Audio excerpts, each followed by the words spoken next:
अस्सलामुअलैकुम, आप देख रहे हैं होराइजन न्यूज़ एचडी। खबर शामिल करते हैं साहिवाल से। साहिवाल में जालसाज ग्रोह सरगर्म 15-20 लाख की ज़मीन लेकर भोले भाले लोगों को सुहाने ख्वाब दिखाकर अकसाद के नाम पर एक एक प्लाट 5-5 जगह फरोख्त करके करोड़ों रुपए का चूना लगा दिया।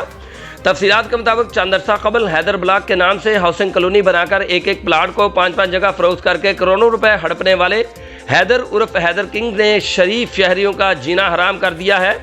लोगों की सालों की कमाई हुई रकम धोखे से हजम करके लोगों को थाने कचहरियों में रोलता छोड़ दिया। खुद नए फ्रॉड के लिए पाकपतन रोड नज़द एंग्रो फूड फैक्ट्री के करीब अरहम सिटी के नाम से नया प्रोजेक्ट शुरू कर रखा है। ज़राए से मालूम हुआ है कि उसके पीछे का मास्टरमाइंड राना कमर है, जिसने हैदर ब्लॉक की जगह खरीद कर हैदर किंग को बतौर मुंशी रखा था।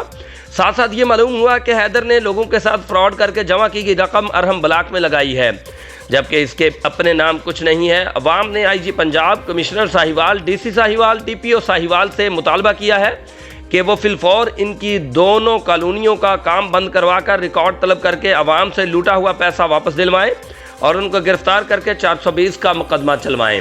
रिपोर्ट महबूब चौधरी, सरपरस्त आला, होराइजन न्यूज़ एचडी।